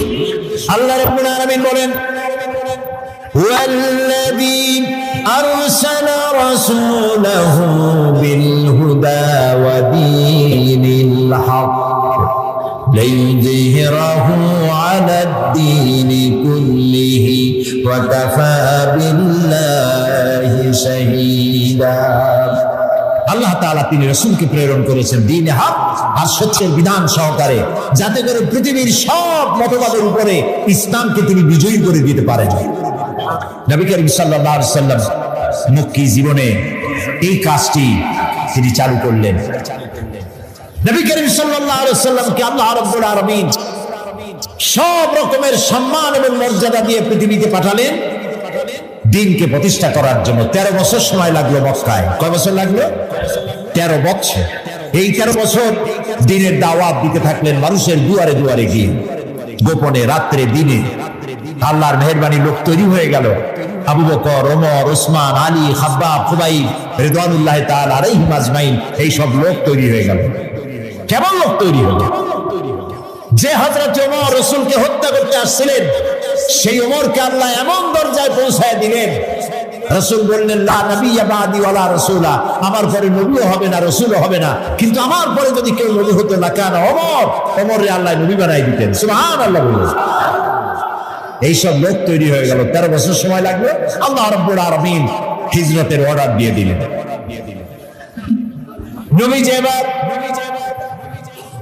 মক্কা শরীফ থেকে রওনা করেছেন। গভীর রজনীতে হযরত আবু বকরকে সঙ্গে করে নিয়ে রওনা করলেন। জাবালে মিসফালার ভিতর দিয়ে, জাবালে কেদওয়ার উপর দিয়ে যাওয়ার সময় বারবার কাবার দিকে ফিরে তাকায় কাঁদতে লাগলেন আর বলতে লাগলেন, কাবারে বড় আশা ছিল তোর খেদমত করব, কিন্তু তোর নিষ্ঠুর সন্তানেরা তোর কাছে আমারে থাকতে দিল না রে। নবীজি হযরত আবু বকর রাদিয়াল্লাহু তাআলা নুকে সঙ্গে নিয়ে জাবালে সুরে চলে গেলেন। হযরত রক্ত হয়ে গেল। হযরত আবু বকর বলেন, আর উপায় নাই, ধরা পড়ে যাব, এই গুহার মধ্যে গিয়ে আমরা আশ্রয় নেই। গুহার ভিতরে গিয়ে আশ্রয় নিলেন। সকালবেলায় কাফির বেঈমানেরা খুঁজতে খুঁজতে পর্যন্ত এসেছে। একজন বলে পায়ের চিহ্ন এখানে শেষ, ভিতরে আছে, আর একজন বলে নাই। একজন বলে আছে, আর একজন বলে নাই। হযরত আবু বকর বলেন, ইয়া রাসূলুল্লাহ, আমরা ধরা পড়ে গেছি, আর উপায় নাই। এটা এত স্বল্প গভীর গুহা, বসতে পারে মাথা দেখা যায়, শুয়ে হাঁটু উঁচু করলে হাঁটু দেখা যায়, আর বাঁচার উপায় নাই। আল্লাহ রাব্বুল আলামিনের হাবিব তখন বললেন, কোরআনে কারীমের মধ্যে সূরা তাওবায় আল্লাহ শোনাই দিয়েছেন, ইয়াকুলু লিসাহিবিহি লা তাহজান ইন্নাল্লাহা মা'ানা। হে আমার বন্ধু, হে আমার সাথী, ভয় পেও না, আমরা দুইজন নয়, আমাদের সাথে আর এক সত্তা আছে, তার নাম কি? সবাই বলেন। আল্লাহ রাব্বুল আলামিন তার হাবিবকে বাঁচালেন না ধরাই দিলেন? বাঁচাইছেন কিনা? দিনের বেলায় ঘুমায় থাকতেন, রাতের বেলায় চলতেন। 13 দিন সময় লাগলো নবীজি মক্কা থেকে মদিনায় পৌঁছে গেলেন। প্রতিমধ্যে খুব ক্ষুধার্ত হয়েছিলেন। প্রতিমধ্যে কখনো খেতে পারতেন, কখনো খেতে পারতেন না। মদিনার কাছাকাছি, বুখারীতে এই বিবরণ এসেছে, কাছাকাছি হয় যখন হলেন, তখন উম্মে মা'বাদ, মা'বাদের মা বাড়িতে ছিলেন একটা ঘরে। আবু মা'বাদ কাজের জন্য চলে গেছে। কতগুলি ছাগল ছিল তাদের। এই মরুভূমিতে কোনো খাবার নাই, ঘাস নাই, ছাগল সব বাচ্চা নাই, দুধ নাই, সব শুকায় গেছে। নবী করিম সাল্লাল্লাহু আলাইহি ওয়াসাল্লাম ক্ষুধার্ত, হযরত আবু বকর ক্ষুধার্ত। বাড়ির মধ্যে গিয়ে ঢুকছেন। উম্মে মা'বাদকে জিজ্ঞেস করলেন, মহিলাকে জিজ্ঞেস করলেন, তোমার ঘরে কি কোনো খাবার আছে? তিনি বললেন, ঠিক আমার ঘরে কোনো খাবার নাই। আচ্ছা দুধ আছে? তিনি বললেন, না, দুধ পাবো কোথায়? কোন যে ওই যে একটা ছাগল দেখা যায়, একটা বকরি দেখা যায়। তো বললো যে আপনি দেখতে পাচ্ছেন না, এই বকরি কত কৃষ, একেবারে শুকায় গেছে, ওর তো বাচ্চা নাই, ও দুধ দেবে কেমনে? রাসূলুল্লাহ বললেন, তুমি বকরিটা আমার কাছে নিয়ে আসো। মহিলা বকরিটা কাছে নিয়ে এলেন। রাসূলুল্লাহ বকরির ওলানে, ওলান বলে না, ওলানে হাত দিলেন। উম্মে মা'বাদ বললেন, আমি তাকিয়ে থাকলাম, বকরি তার দুটি ঠ্যাং ফাঁক করে দিল পেছনে, আর ওলান বড় হয়ে মাটিতে থেকে গেল। রাসূলুল্লাহ বললেন, একটা পাত্র নিয়ে আসো। একটি পাত্র আনা হলো, বড় এক পাত্র দুধে ভরে গেল। রাসূলুল্লাহ পাত্র থেকে ঢেলে দিলেন, তুমি খাও। নিজে খায়েন। হযরত আবু বকরকে খাওয়ালেন। পাত্র থাকলো, বলল, তোমার স্বামী এলে তাকে দিও। রাসূলুল্লাহ চলে গেলেন। আবু মা'বাদ বাড়ি ফিরেছেন, মুখ শুকনা। হঠাৎ করে দুধের দিকে চোখ পড়লো, বললো, তুমি দুধ পাইলা কই? আবু মা'বাদ বলছে, পুরুষ বলছে, যে আমি তো সারাদিন কষ্ট করেছি, কিছু খাই নাই, তুমি দুধ পেলে কোথায়? উম্মে মা'বাদ বললেন, আমাদের বাড়িতে দুইজন মেহমান আসছিলেন এবং যা ঘটনা ঘটলো পুরো ঘটনা তিনি শোনালেন। আবু মা'বাদ জিজ্ঞেস করেন, আচ্ছা বলো তো লোকটি কেমন, দেখতে কেমন? উম্মে মা'বাদ বলছে, আবু মা'বাদ, আমি সেই পুরুষটির কথা কি বলবো, আমার জীবনে এত সুন্দর সুপুরুষ আমি জীবনে দেখি নাই। তার চক্ষু আনত, তিনি উপরের দিকে তাকায় কথা বলেন না, প্রয়োজনের বেশি একটি কথাও বলেন না। তার চলা, তার বসা, তার কথা, মুখের বাণী মণিমুক্তার মতো আমি সারা জীবনে এমন মানুষ দেখি নাই। আবু মা'বাদ বৃদ্ধ মানুষ সব শুনে বলল, খুব সম্ভব তাওরাতে যে শেষ নবীর কথা শুনেছি নিঃসন্দেহে তিনিই হবেন, আমার ভাগ্য খুলে গেছে। একজন মৌলভী সাহেবের দাওয়াত দিয়েছে, তার বাপ মারা গেছে, মিলাদ শরীফ পড়াবার জন্য। মিলাদ শরীফ পড়িয়া আমার বাপের নামে একটু সবরেসানি করে দিন। তুমি মিলাদ শরীফ পড়ে তারপরে মোনাজাত করছে, আল্লাহ তাআলা যা বললাম, আদম আলাইহিস সালাম, নূহ আলাইহিস সালাম, ইব্রাহিম আলাইহিস সালাম, মুসা আলাইহিস সালাম করতে করতে নবী করিম সাল্লাল্লাহু আলাইহি ওয়াসাল্লাম, তারপর সাহাবী, তারপর তাবিঈন, তারপর উলামা মুতাকাদ্দিমিন, মুতাআখিরিন, এরপর মুমিন মুমিনাত সব দিয়া এরপর আল্লাহ এই কোরআন শরীফ যে পড়াইলো তার বাপের আমলনামায় দিয়ে দিল। এখন সব টপ দিয়া তারপর বসে কয়, ভাই খাবার কই, খাবার টাবার দেবেন না? কয় মোটেও দেব না। কেন? কাজে কি খাবার দেবো? এক খতম মুলুদ শরীফ করিয়া তুমি দিছো আদম আলাইহিস সালাম থেকে শুরু করে সবাই রে, তো আমার বাপে বাকি পাইছি কি? তো যে সব বাজানেরা তুমি দোয়া পাঠাইছো ওগুলোর বাড়ি যেয়ে খাও, আমি খাওয়াই করবো না। ভুল পথে আগাচ্ছি, ভুল পথে আগাচ্ছি। কোন মৌলবী সাহেব মৌলানা সাহেবের দাওয়াত না দিয়া আমার সন্তান যদি কোরআন তেলাওয়াত জানতো, আল্লাহর নবী বলেন মুমূর্ষু ব্যক্তির কাছে বসে সূরা ইয়াসিন তেলাওয়াত করো, আল্লাহ রাব্বুল আলামিন মৃত্যুর আযাব কমায়া দিবে। মরতে বসছে তখন ছেলেবেলেরা হা হুতাশ করতে চিল্লাইতেছে, কোরআন শরীফ করতে জানে না, হায় রে কপাল। জানাজা পড়তে গেছে, জানাজায় নিয়ে গেছে বাপের লাশ, সাতক্ষীরায় বাড়ি বানাইছে, ঘর আছে, দোকান আছে, পাট আছে, জমিন আছে, গাড়ি আছে, সব আছে, সন্তানরা আলেম বানায় নাই। জানাজা পড়তে একজন মৌলানা সাহেবের আনা লাগছে, একজন মৌলানা সাহেব ইমাম সাহেব জানাজা পড়তে আসলেন, আর আপনার ছেলে প্যান্ট পরা শার্ট পরা, পেশাব করছে কয়বার, পানি নিয়ে নেয় একবার, প্যান্ট ট্যান্ট সর্বনাশ করা। ওই অবস্থায় দাঁড়ায় গেছে ইমামের পেছনে, আল্লাহু আকবার, বাপের কপালে যা আছে হোক। কথা কি আমি খারাপ বললাম না ঠিক বলছি? এখন যদি আপনার ছেলেটা আলেম হইতো, ওই ছেলেটা যদি বাপের লাশ সামনে নিয়ে জানাজা পড়াইতো, তাহলে তার চোখ দিয়ে পানি বেড়াই যাইত। আপনি যদি আমারে বলেন হুজুর আমার মা মারা গেছে, আপনি একটু আমার মার জন্য কাঁদতে কাঁদতে দোয়া করেন, আমি দোয়া করতে পারবো, কিন্তু আমি কি কাঁদতে পারবো? বলেন কাঁদতে পারবো? আরে মা মরছে আপনার, আমি কাঁদবো কোন দুঃখে? এটা তো স্বাভাবিক কথা। সেই জন্য কোরআন ছেলেকে শিখান, সন্তানকে শিখান, মেয়েকে শিখান, নিজে শেখেন, বউরে শিখান, জীবন বাকি জীবনটা কোরআনের খেদমতে লাগায় দেন। বলেন আমিন। আল্লাহ যেন কবুল করেন, বলেন আমিন।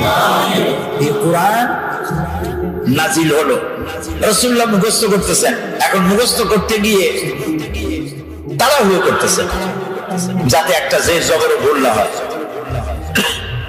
আল্লাহ রাব্বুল আলামিন বলেন লা তুহাররিক বিহি লিসানাকা লিতাজালা বিহি।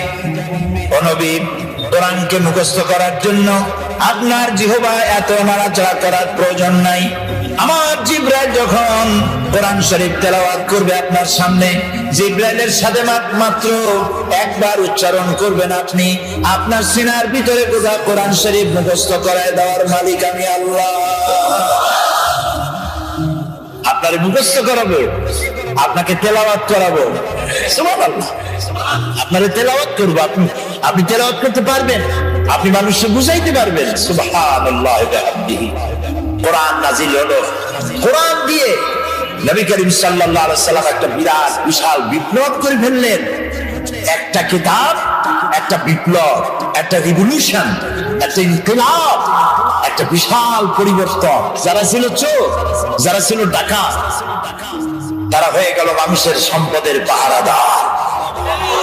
যাদের জ্বালায় মেয়ে লোকেরা রাস্তা দিয়ে হাঁটতে পারত না, তারা হয়ে গেল নারীর সতীত্ব আর সম্ভ্রমের সংরক্ষণকারী। বানায় বললাম না ইতিহাস, ইতিহাস। সুবহানাল্লাহ। মারপিট করে ইসলাম আসে নাই, বোমাবাজি করে ইসলাম আসে নাই। আল্লাহ তাআলা তার রাসূলকে বলেছেন ইন্নামা আনতা মুযাক্কিরুন লাস্তা আলাইহিম বিমুসাইতির। হে নবী, আপনাকে পাঠাইছি আমি উপদেশক করে, আমি আপনাকে দারোগা করে পাঠাই নাই। মানুষ পিটাইয়া হিদায়াত করার কোনো প্রয়োজন নাই, শুধু মানুষকে বুঝান, যার কিসমতে আছে হেদায়েত হবে। আল্লাহ সব থেকে গণতন্ত্রের মূল্য দিছে বেশি। সুবহানাল্লাহ। গণতন্ত্রের মূল্য মানে, তার মানে হচ্ছে মানুষকে আল্লাহ অধিকার দিয়েছেন। মানুষ তো সূর্য না, চন্দ্র না, গাধাও না, ঘোড়াও না। মানুষ কি? তাও কইতে পারলেন না। মানুষ হলো মানুষ। আর সব থেকে সম্মান দেওয়া হয়েছে কারে? ওয়ালাকাদ কাররামনা বানি আদম। আল্লাহ তাআলা বলেন আদম সন্তানকে আমি সবথেকে বেশি সম্মান দিয়েছি। সব থেকে বেশি সম্মান তোমাদের। তুমি কি লক্ষ্য করছো তোমার যত আমি দেই, এই খাবারগুলো কত যত্ন করে দিছি? আপনার বাড়ি ডিসি সাহেব, এসপি সাহেব, এমডি সাহেব আপনার বাড়ি যদি মেহমান হয়, আপনি খোলা খাবার দেন? খাবারগুলো কি করে আনেন? ডাকে নিয়ে আসেন না? ডাকে নিয়ে আসেন। তো কি ডিসি আর এসপি আইজ এসে কাল নাই, তাই না? এমপি কোন মন্ত্রী কোন আজ আছে কাল নাই, সত্যি না? এই বান্দাগুলি আছে এবং থাকবে, আসতে থাকবে। তো আল্লাহ তাআলা বলছেন আমি আদম সন্তানকে সম্মান দিছি। সম্মান শুধু এক জায়গায় না, বহু জায়গায়। যত খাবার দিলেন, খাবারগুলো সব প্যাকেট করে দিয়েছেন। কলা দিছেন, প্যাকেট করে দিছেন। আম দিছেন, কভার দিয়ে দিছেন। আনারস দিছেন, কাঁঠাল দিছেন। যত খাবার দিছে আপনি তাকায় দেখেন, সমস্ত খাবারের উপরে কভার দিয়ে পেঁচায়া খাবারগুলি দিছে। বান্দা এগুলি খা আর জন্মের মতো নাফরমানি কর, নাকি? আমরা তো তাই করতেছি। আরে কপাল, যিনি করলেন মেহেরবানি আর আমরা করলাম নাফরমানি। তো আল্লাহ তাআলা আদম সন্তানকে সম্মান দিয়ে আল্লাহ তাআলা বলছেন ওয়াকুলিল হাক্কু মির রাব্বিকুম, তোমার এ নবী আপনি বলুন যে প্রভুর পক্ষ থেকে, তোমার রবের পক্ষ থেকে এ কথাকে স্পষ্ট করে বলা হলো ফামান শাআ ফালিউমিন ওয়া মান শাআ ফালিয়াকফুর। রবের পক্ষ থেকে চূড়ান্ত ঘোষণা এসে যাওয়ার পর তুমি ইচ্ছে করলে আল্লাহর উপরে ঈমান আনতেও পারো, ইচ্ছে করলে বাগাওয়াত, বিদ্রোহ, অস্বীকারও করতে পারো। ইখতিয়ার তোমার আছে। তোমাকে সূর্যের মতো বাধ্য করিনি প্রতিদিন পূর্ব দিগন্ত থেকে উদিত হয়ে পশ্চিম দিগন্ত অস্তমিত হবে, তুমি বাধ্য নও। জোয়ারের পানি একদিকে যাবে, ভাটির সময় আর একদিকে যাবে, তুমি বাধ্য নও। তুমি মানুষ, তোমাকে সব থেকে বেশি মর্যাদা দিয়েছি, অধিকার দিছি। তুমি আমার সবকিছু দেখো, দেখার পরে যদি পছন্দ হয়, ভালো লাগে, আমার উপর ঈমান আনো। আর পছন্দ না হইলে ঈমান আনো না। কিন্তু একটা সময় আছে যে সময় তোমাকে এই সবকিছুর জবাব আল্লাহর কাছে দিতে হবে। সুবহানাল্লাহ। কোরআন হচ্ছে সেই কিতাব যা দিয়ে মানুষকে আল্লাহ তাআলা বুঝাইছে। এখন আমাদের ইয়াং জেনারেশন, নতুন প্রজন্ম যারা ডিজিটাল বোঝে খুব ভালো, নতুন প্রজন্ম কম্পিউটার বোঝে, ডিজিটাল বোঝে, অ্যানালগ বোঝে, সব বোঝে। ওই যুবকেরা লেখাপড়া সঠিক পদ্ধতিতে না হওয়ার কারণে, আমি যুবকদের দোষ দিচ্ছি না, দোষ হচ্ছে সিস্টেম অফ এডুকেশন, শিক্ষা পদ্ধতির দোষের কারণে নতুন জেনারেশন তারা বুঝতেছে কোরআন হচ্ছে 1400 বছর আগের পুরানা, আর বিজ্ঞান হচ্ছে নতুন। বিজ্ঞান হচ্ছে কোরআনের চাইতে শ্রেষ্ঠ। বিজ্ঞান সবকিছু দিয়েছে, কোরআন তো কিছুই দেয় নাই। এই চিন্তা করতেছে যুবকেরা, ওরা বোঝে না সেই জন্য। কিন্তু আজ থেকে 1400 বছর আগে এই কোরআন নাজিল হয়েছে। বর্তমান বিজ্ঞান পরিশ্রম করে, মেধা খরচ করে, তারপরে অর্থ খরচ করে যেসব বিষয় এখন আবিষ্কার করছে, এ সব কিছু আল্লাহ রাব্বুল আলামিন 1400 বছর আগে এ কোরআনে বলে রেখেছে। গত সেপ্টেম্বর মাসের 12 তারিখ, রমজান মাস, আরব আমিরাতের উপরাষ্ট্রপতি, প্রধানমন্ত্রী, দুবাইয়ের শাসক মোহাম্মদ বিন রাশেদ আল মাকতুম আমাকে দাওয়াত দিয়েছিলেন। পৃথিবীর 72টি দেশ ইন্টারন্যাশনাল কোরআন অ্যাওয়ার্ড, এই অনুষ্ঠানে 72টি দেশের স্কলারদেরকে তিনি দাওয়াত দিয়েছেন। 72টি দেশ অংশগ্রহণ করেছে। সেখানে আমার মতো একটা ভাঙাছেড়া লোককে তিনি প্রধান অতিথি করেছেন। সেখানে আমার বক্তব্যের বিষয় ছিল the scientific miracles in the holy Quran, কোরআনের বিজ্ঞানময় মুজিজা। এর উপর আমাকে বক্তব্য রাখতে হবে। সময় 2 ঘন্টা। 2 ঘন্টা বক্তব্য রাখার জন্য আমি প্রস্তুতি নিতে চাইলাম। কোরআন থেকে বিজ্ঞানের, কোরআন দিয়ে বক্তৃতা করতে হবে, তো আমি বক্তৃতা নিতে হবে কোরআন দিয়ে। এ কোরআন তো ওয়াজের সবচেয়ে বড় কিতাব, আমরা বুঝি না। সেই জন্য কিসসা কাহিনী ছাড়া ওয়াজই হয় না। একদিন নবী মুস্তাফায় রাস্তা দিয়ে হাইটে যায়, হরিণ একটা বাধা ছিল গাছেরই তলায়। পরে সাল্লাল্লাহ, কোন জায়গায় পাইছে আল্লাহ জানে, এগুলো কোথাও নাই, আন্দাজে বানায় নিয়েছে। কিসসা কাহিনী নবীর নামে, সাহাবীর নামে মিথ্যা কথা কইয়া মানুষ কান্দায়। কথা বুঝতে পেরেছেন? কোরআনের শ্রেষ্ঠ ওয়াজের কিতাবের নাম কি? কোরআন। আমি যেহেতু আমাকে বক্তব্য রাখতে হবে, সেখানে সরকারি লোকজন থাকবে।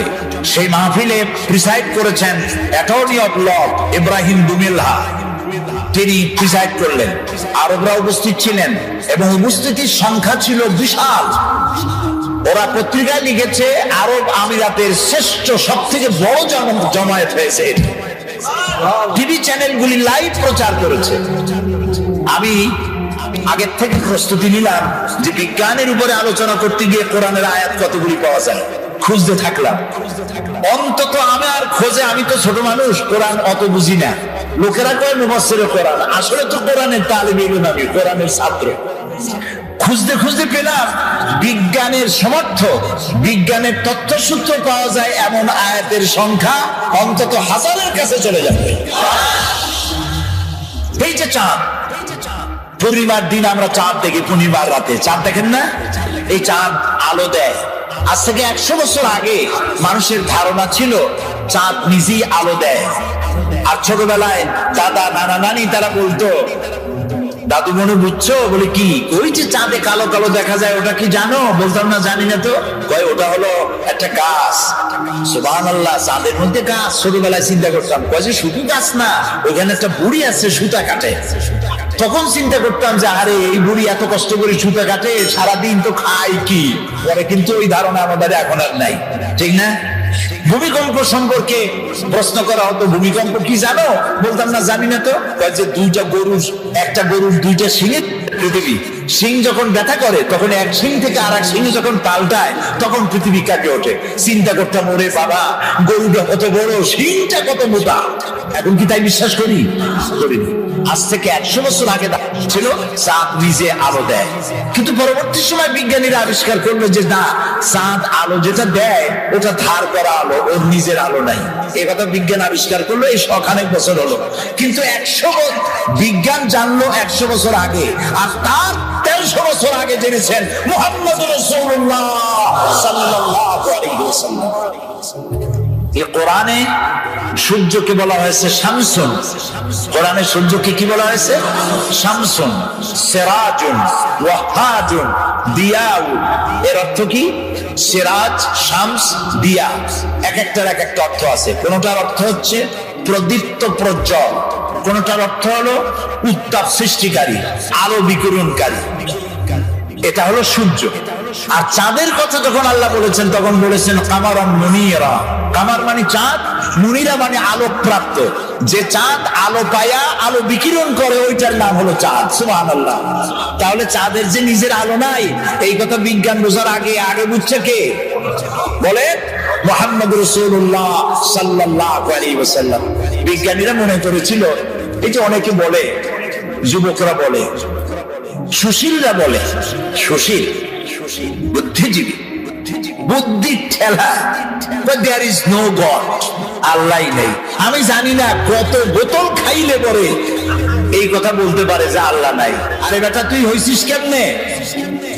এই পৃথিবী এমনি হইছে? এই মাইকটা এমনি হইছে? এই সামান্য ব্রিজটা এমনি হইছে?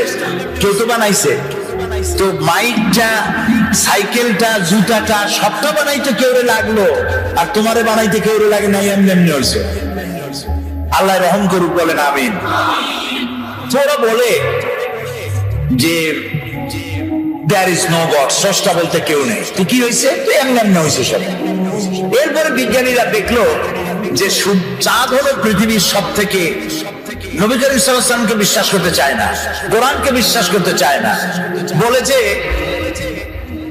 আমাদের বিজ্ঞানীরা তো চাঁদে গেছে। আরে মুহাম্মদ সাল্লাল্লাহু আলাইহি ওয়াসাল্লাম কদ্দুর গেছে, উনি তো আর চাঁদে যাইতে পারে নাই, কাজে বিজ্ঞানীদের গুরুত্বই বেশি। আমি বলি ভাই, চাঁদ হলো পৃথিবীর সব থেকে নিকটতম উপগ্রহ। চাঁদ হলো পৃথিবীর মাটি থেকে 2,32,000 মাইল দূরে। এটা একটা উপগ্রহ, পৃথিবীর চাইতে ছোট বা বড়। কিন্তু সূর্য হচ্ছে পৃথিবীর মাটি থেকে 9,30,00,000 মাইল দূরে, ঠিক না? আর ওই সূর্যটা পৃথিবী থেকে 13 লক্ষ গুণ বড়। বিজ্ঞানীরা মনে করলো এটাই বুঝি শেষ, কিন্তু না, সেটাই শেষ না। দেখা গেল সূর্যের চাইতে বড় আছে, কি আছে? সূর্যের চাইতে আছে বড় আছে তারকা, গ্যালাক্সি। গ্যালাক্সির ভিতরে এমন এমন তারকা আছে, যে তারকা খুব মন খারাপ, মন খুলে শুনুন, যেই সূর্যটা পৃথিবীর চাইতে 13 লক্ষ গুণ বড়, এরকম 2.5 থেকে 3 কোটি সূর্য খাইয়া হজম করতে পারে এরকম হাজার হাজার অসংখ্য তারকা আল্লাহ তাআলা আকাশে সৃষ্টি করে রেখেছে। বিজ্ঞানীরা মনে করলো এই তারাই তাহলে বড়, কিন্তু পরবর্তী সময় আবিষ্কার হলো না তারাই বড় না, ওর থেকে বড় আছে। ওর থেকে বড় কি? ওর থেকে বড় হলো ব্ল্যাক হোল। ব্ল্যাক হোল হচ্ছে অন্ধকার কূপ। এই অন্ধকার কূপটা এত বড় কূপ যে তারা 2.5 থেকে 3 কোটি সূর্য খাইয়া হজম করতে পারে। সেই তারা ঘুরতে ঘুরতে যদি ব্ল্যাক হোলের রেঞ্জের মধ্যে এসে যায়, তাহলে এই ব্ল্যাক হোল আপনি যেমন চকলেট চুষে শেষ করে ফেলেন, তার থেকে দ্রুত সময়ের ভেতরে ওই তারা চুষে শেষ করে ফেলে দেয়। এই কথা বিজ্ঞান জানলো সেদিন। আর আল্লাহ রাব্বুল আলামিন বিজ্ঞান জানার 1300 বছর আগে আল্লাহ রাব্বুল আলামিন বলছেন, ফালা উকসিমু বিন নুজুম। সেই তারকাসমূহের শপথ, সেই তারকাসমূহের শপথ করি, সেই তারকাসমূহ নিপতিত হয় যেখানে।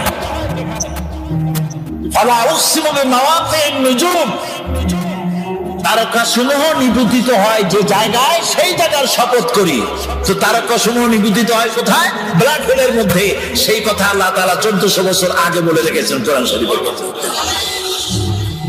এই যে আপনার আমার একটা শরীর, একটা বডি আছে না? কেমনে হয়েছে এই বডিটা? আল্লাহ রাব্বুল আলামিন বলেন, এই কোরআনের মধ্যে বলেছেন, ইন্না খালাকনাকুম মিন তুরাবিন সুম্মা মিন নুতফাতিন সুম্মা মিন আলাকাতিন সুম্মা মিন মুদগা। তোমাকে মাটির, নিষ্প্রাণ মাটি দিয়ে সৃষ্টি করা হয়েছে, এর থেকে মুক্তা হয়েছে, মায়ের পেটে চলে গিয়েছে। এখন বিজ্ঞানীরা, ভ্রূণতত্ত্ববিদরা বলেন, ভ্রূণতত্ত্ববিদ তারা বলেন ভ্রূণ থাকে মায়ের পেটে 3টা পর্দার আড়ালে। এখন বলতেছে, আর কোরআন বলতেছে ফি জুলুমাতিন সালাস, 3টা পর্দার আড়ালে মায়ের পেটে সন্তান থাকে। ফি কারারিন মাকিন, একটা সুরক্ষিত জায়গার ভিতরে আমি তাকে রেখে দেই। আলাকা সুম্মা মিন নুতফাতিন সুম্মা মিন আলাকা, আলাকা মুআল্লাক থেকে। বিজ্ঞানীরা এখন আবিষ্কার করেছে যেটা মায়ের পেটের মধ্যে যে জরায়ু আছে, বাচ্চা থলি যেখানে বাচ্চাটা থাকে, ওইখানে আলাকা, এটা ঝুলন্ত অবস্থায় সেটকে থাকে, লাগিয়ে থাকে, মিশে থাকে। ওরা এখন বলতেছে, কিন্তু আল্লাহ বলেছেন 1400 বছর আগে। তারপরে আল্লাহ কি বলছেন? এটাকে আমি গোশতপিণ্ড বানাই, ঢাকা সাউনাল ইযাম লাহমা, এই গোশতগুলিকে কচি কচি কতগুলি হাড্ডি দিয়া বডি ফরমেশন করে তার উপরে গোশত দেই, তার উপরে লাহাম দেই, চামড়া দেই, এরপরে একটা মানুষের আকৃতি ফি আইয়ি সুরাতিন মা শা রাক্কাবা ইউরাক্কিবু তারকিবান, একটার পর একটা জোড়া দিয়া আমি তোমাকে তৈরি করেছি। দেখো তো জোড়া কতগুলা, হাতের আঙ্গুল থেকে শুরু করে বাহু পর্যন্ত কয়টা জোড়া? খালি কিলাকিলি করছেন, জোড়া কয়টা গুণে দেখেন নাই?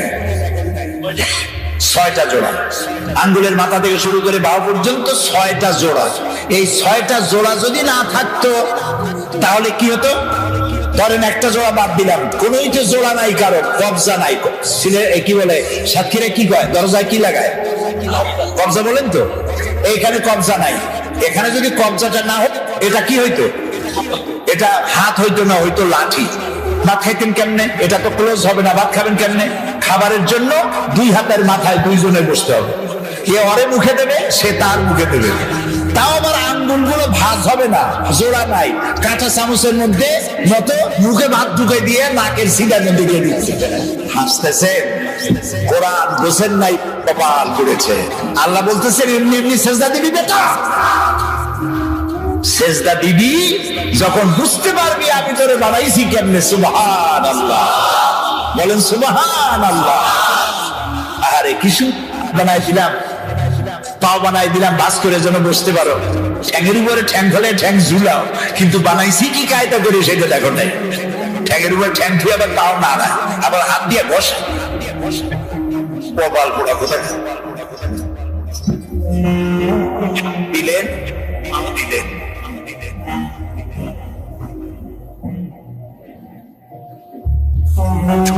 দিলেন কথা বলার জন্য। ওয়ালিসানা ওয়া শাফাতাইন ওয়া হাদাইনাহুন নাজদাইন। সুবহানাল্লাহ। আচ্ছা, এই যে দুইটা ঠোঁট, কি কোন সুবহানাল্লাহ। আচ্ছা, এই দুইটা ঠোঁট যদি না থাকতো, ঠোঁট দুটো কত সুন্দর, হাসি দিলে এই ঠোঁটেই সৌন্দর্য বাড়ায় দেয়। দাঁত ঠোঁট দুটো মিলে হাসির সৌন্দর্য বাড়ায়। বুড়া মানুষের দাঁত নাই, সে যদি হাসে তার হাসি একরকম। জি, আবার দাঁত ভাঙ্গাদের দাঁত নাই, ফাঁক ফাঁক, ওর হাসি একরকম। পুরা দাঁত গুলি আছে, ঠোঁটও আছে, এর হাসি আবার আর এক রকম। এখন ঠোঁটবিহীন মুখের চিন্তা করেন, ঠোঁট নাই, মনে হবে যেন বেশকি দিয়ে রয়েছে সারাক্ষণ। কি সুন্দর দুইটা ঠোঁট দিয়া দিলেন। আপনি ঠোঁট নাড়বেন, জিহ্বা নাড়বেন, আপনার মনের কথাগুলি ভাষা হইয়া বেরিয়ে গিয়ে অন্যকে বুঝাতে সহযোগিতা করবে। সুবহানাল্লাহ। আল্লাহু আকবার। আরো জোরে কও আল্লাহু আকবার। কোরআন এর ব্যাখ্যার কোনো শেষ নাই। আল্লাহ তাআলা বলছেন, কুল্লাউ কানাল বাহরু মিদাদান লিকালিমাতি রাব্বি লানাফিদাল বাহরু ক্বাবলা আন তানফাদা কালিমাতু রাব্বি ওয়ালাউ জি'না বিমিসলিহি মাদাদা।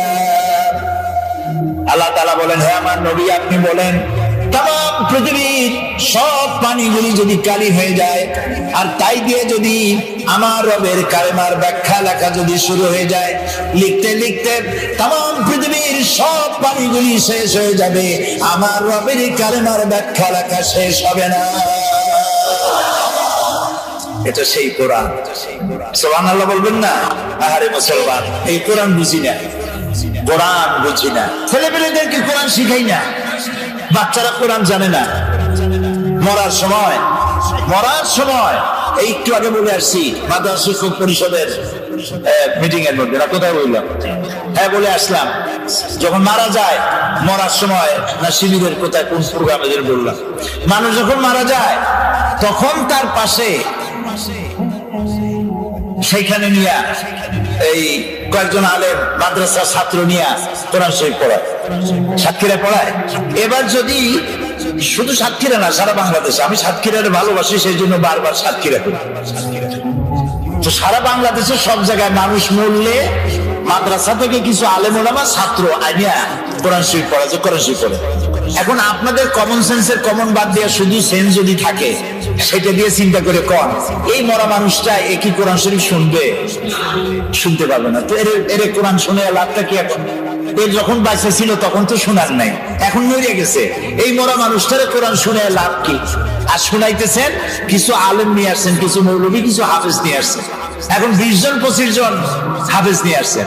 ওরা চিন্তা করতেছে যে 25 জন আসছি, যদি 1000 টাকা দেয় তাহলে 50 টাকা করে ভাগে পাবো, 25 টাকা করে ভাগে পাবো।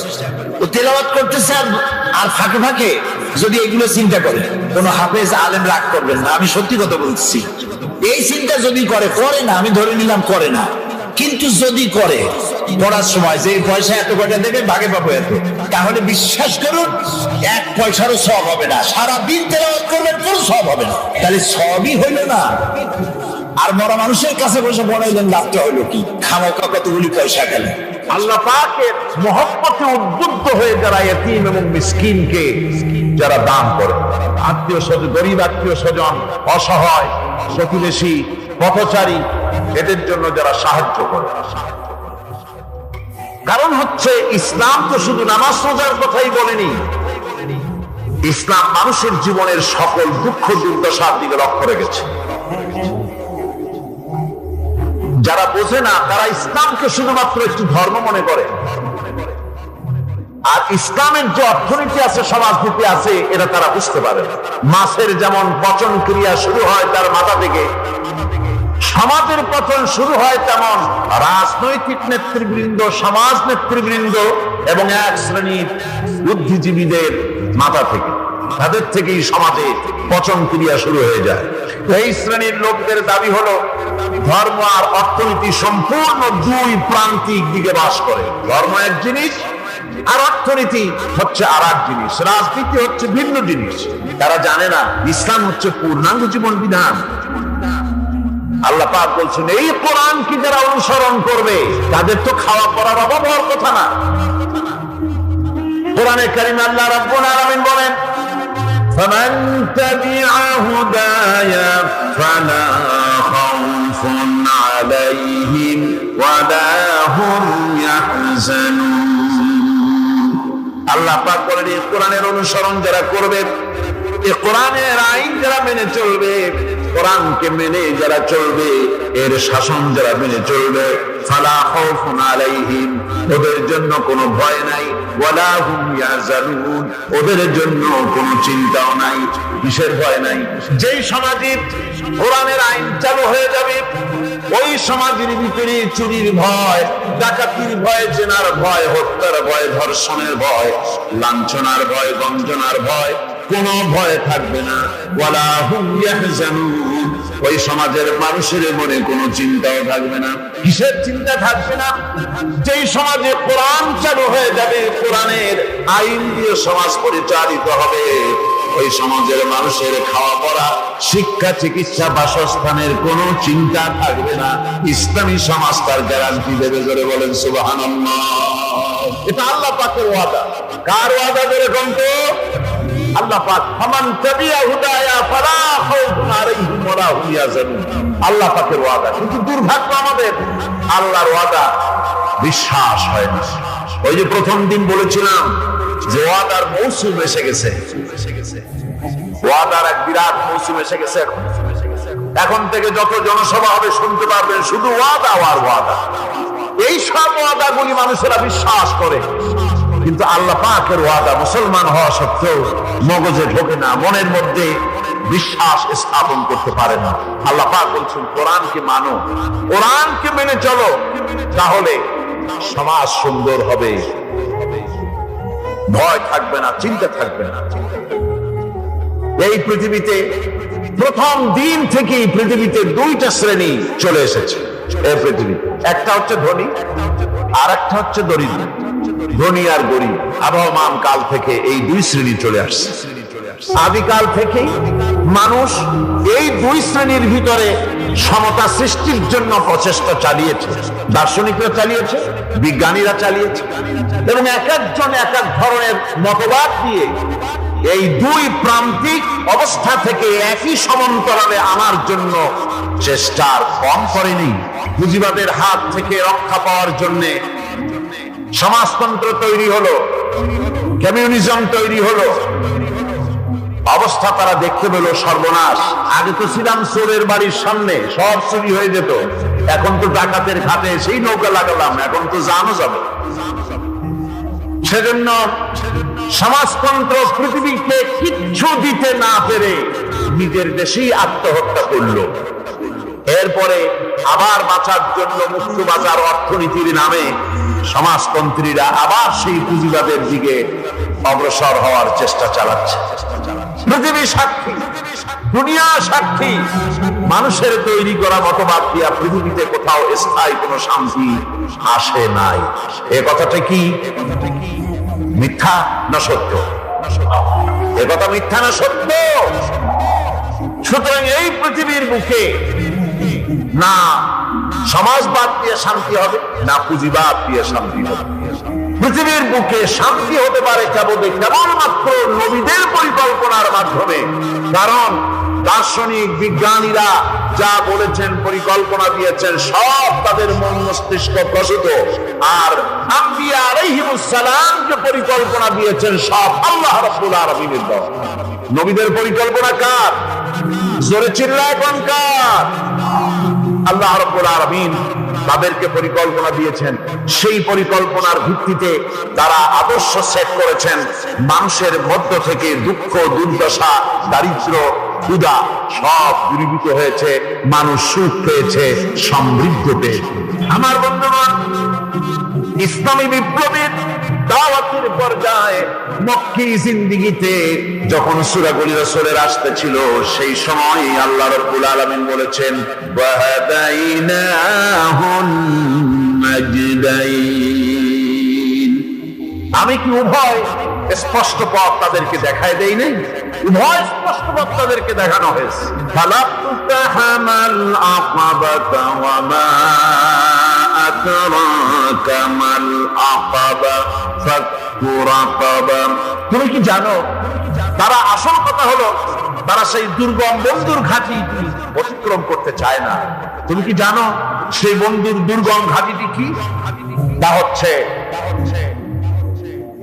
শৃঙ্খল বন্দি দশা থেকে মানুষদেরকে মুক্ত করে দেওয়া, আর আও ইতআমুন ফি ইয়াউমিন বি মাসগাবা ইয়াতীমান যা মাকরাবা আও মিসকিনান যা মাতরাবা। উপবাসের দিনে নিকটবর্তী এতিম দুঃখীকে খেতে দেওয়া, আর গুলামলিন মিসকিন যারা আছে তাদেরকে খেতে দেওয়া, যাদের পেটে খাবার নাই ক্ষুধার দিনে খুঁজে খুঁজে তাদেরকে খাবার দেওয়া। এই সমস্ত কাজ যারা করবে আল্লাহ রাব্বুল আলামিন তাদের সম্পর্কে বলেছেন উলাইকা আসহাবুল মাইমানা। কিয়ামতের দিন এদের ডান হাতে আল্লাহ রাব্বুল আলামিন আমলনামা দান করবেন। জোরে বলেন সুবহানাল্লাহ। আমলনামা বেঈমান যারা তাদের হাতে আসবে, তাদের কোন হাতে আসবে? বাম হাতে। আর আমলনামা ডান হাতে আসবে কাদের? এই সমস্ত লোকদের যারা এতিমকে মিসকিনকে যারা খেতে দিয়েছে। আর খেতে দিয়ে এতিম মিসকিনদেরকে খেতে দিয়ে তারপরে এর দ্বারা তাদেরকে কোনো খোঁটা দেয় নাই। তাদেরকে কেন খাওয়ায়? কোরআনে কারীম বলছে ওয়ায়ুতঈমুনা আত-তাআমা আলা হুব্বিহি মিসকিনাও ওয়া ইয়াতীমান ওয়া আসীরা। আল্লাহর স্বপ্নকেরা আল্লাহর ভালোবাসায় উদ্বুদ্ধ হয়ে খাবার খাওয়ায় মিসকিনদেরকে, এতিমদেরকে। আর তারা বলে ইন্নামা নুতঈমুকুম লিওয়াজহিল্লাহি লা নুরিদু মিনকুম জাযাআন ওয়ালা শুকুরা। আমরা যে তোমাদের খাইতে দিলাম, এ খাওয়াচ্ছি শুধুমাত্র আল্লাহকে খুশি করার জন্য। কারে খুশি করার জন্য? আল্লাহকে খুশি করার জন্য। এই খাবারের ব্যাপারে তোমাদের কাছ থেকে কোনো কৃতজ্ঞতা চাই না, যেটা করি সেটা আল্লাহর জন্য, আল্লাহকে খুশি করার জন্য। সুতরাং না কৃতজ্ঞতা চাই, না এর দ্বারা কোনো বিনিময় চাই। আল্লাহ রাব্বুল আলামিন এতিমের মাল সম্পদ আত্মসাৎ করার ব্যাপারে কঠোরভাবে নিষেধ ঘোষণা করেছেন। এতিমের মাল সম্পদ যেন আত্মসাৎ করো না। কোরআনে কারীমে স্পষ্ট ভাষায় বলা হয়েছে ওয়াতুল ইয়াতামা আমওয়ালাহুম ওয়া লা তাবাদদালুল খাবিসা বিত-তাইয়্যিব। এতিমের মাল ধন সম্পত্তি যথাযথভাবে তাদের হাতে ফিরিয়ে দাও। ওয়া লা তাবাদদালুল খাবিসা বিত-তাইয়্যিব। আর তাদের ভালো মালগুলি তোমার ভালো খারাপ মাল দিয়া বদলাইয়া দিও না। ওয়ালা তাকুলু আমওয়ালাহুম ইলা আমওয়ালিকুম ইন্নাহু কানা হুবান কাবীরা। আর তাদের সম্পদ তোমাদের সম্পদের সাথে যেন মিশাইয়া হজম করে ফেলে দিও না। এটা অত্যন্ত নষ্টময় গুনাহ। এ কাজ তোমরা করবে না। এতিমের ধন সম্পত্তি সাধারণত মামা এবং চাচাদের হাতে থাকে, ঠিক কিনা? এতিমের সম্পদ থাকে তাদের কাছে, মামা আর চাচাদের কাছেই বেশিরভাগ থাকে। এতিম তো ছোট্ট মানুষ, বড় হতে সময় লাগে। এই ফাঁকে তার ভালো মালগুলি নিয়ে তার বদলে নিজের পচা মাল রেখে দেয়, অথবা তার ভালো সম্পত্তিটা নিজের সম্পত্তির সাথে মিলাইয়া একাকার করে ফেলে দেয়। আল্লাহ রাব্বুল আলামিন কঠোরভাবে নিষেধ করেছেন, খবরদার এই কাজটি করবে না। যারা এমন কাজ করে, এতিমের মাল যারা নষ্ট করে, এতিমের মাল যারা খায়, তাদের সম্পর্কে আল্লাহ পাক বলছেন ইন্নাল্লাযীনা ইয়াকুলুনা আমওয়ালাল ইয়াতামা যুলমান ইন্নামা ইয়াকুলুনা ফী বুতুনিহিম নারা ওয়া সায়াসলাউনা সাঈরা। অন্যায়ভাবে এতিমের মাল যারা ভক্ষণ করে তারা তো এতিমের মাল খায় না, বরং পেটের মধ্যে তারা আগুন ঢুকায়। পেটের মধ্যে কি ঢুকায়? আর অচিরেই এদেরকে জাহান্নামে নিক্ষেপ করা হবে। কোথায় নিক্ষেপ করা হবে? জাহান্নামে। যারা এতিমের মালকে ভক্ষণ করে, এতিমের মাল নষ্ট করে, এতিমের হক নষ্ট করে, তাদের জায়গা জাহান্নাম। আর এতিমের মাল যারা খায় তারা যেন আগুন খায়। কি খায়? এতিমের ধন সম্পদ হজমকারীদের ব্যাপারে তাদের যে বিরাট হীনমন্যতা কাজ করে। এজন্য আল্লাহ পাক বলতেছেন, কাল্লা বাল্লা তুকরিমুনাল ইয়াতীম। না, কখনোই নয়। আসল ব্যাপার হচ্ছে তোমরা হীনমন্যতার কারণে এতিমকে সম্মান দাও না, এতিমকে মর্যাদা দাও না। ওয়ালা তাহাব্বুনা আলা তাআমিল মিসকিন। আর মিসকিনদেরকে তোমরা পরস্পরকে খেতে দেওয়ার জন্য তোমরা উৎসাহিত করো না। নিজেরাও খাও না, অন্যদেরকেও সে পথে উৎসাহিত করো না। এই যে কাজগুলি তোমরা করে, মস্ত বড় অপরাধ। আল্লাহ রাব্বুল আলামিন এতিমের মাল সম্পর্কে আরো বলছেন, ওয়ালা তাকরাবু মালাল ইয়াতীম ইল্লা বিল্লাতী হিয়া আহসান হাত্তা ইয়াবলুগা আশুদ্দাহু।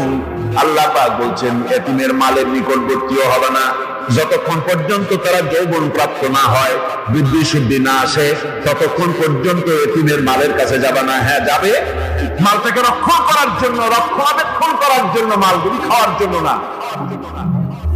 এতিমদের ব্যাপারে আল্লাহ পাক এভাবে সতর্ক করেছেন। মানুষ যখন, বাচ্চাগুলি যখন এতিম হয়ে যায়, বাচ্চা বেঁচে থাকতে, বাচ্চার বাপ মা বেঁচে থাকতে বাচ্চারে কোলে নেয়। দেখবেন বড় লোকের ছেলে দেখতে ভালো দেখা যাচ্ছে না, নাকে ময়লা, তাতে ময়লা, তারপরেও বড় লোক, সেই জন্য বাচ্চাটারে কোলে নেয়। ইচ্ছা করে না, তারপরে তারা খুশি করার জন্য কোলে নেয়। করে না কিরকম? এরকম করে। বাপ মা বেঁচে আছে, তখন চাচাতে মামুতে ভাগ্নাকে ভাতিজাকে আদর করে কোলে নেয়, ঘাড়ে নেয়, চুমা খায়। আর যখন বাপ মা মরে গেল, বাপ যখন মারা গেল, এই ছোট্ট বাচ্চাটি চাচার দিকে ফেলফাল করে তাকায়, মায়ের দিকে তার মামার দিকে ফেলফাল করে তাকায়, একটু বারের জন্য কোলে দিয়ে তখন আর আদর করে না। মনের মধ্যে তখন দুর্বিসন্ধি থাকে, এই বাচ্চা মরুক অথবা তার সম্পদ যা আছে সম্পদগুলিকে লুটপাট করে দেয়। দেখেন এবার মিলান কথার সাথে আল্লাহ পাক, লাইসাল বিররা আন তুওয়াল্লু ওয়াজুহাকুম কিবালাল মাশরিকি ওয়াল মাগরিব। পূর্ব পশ্চিমে কত মাথা ঘুরালে, কত সেজদা দিলে, এটাই কিন্তু পুণ্যবান হওয়ার জন্য বড় কথা নয়। বরং সত্যই হলো আগে যা বলেছি সেগুলি, আর সত্য হলো এতিম মিসকিনদেরকে, বিধবাদেরকে, অসহায়দেরকে সাহায্য করতে হবে।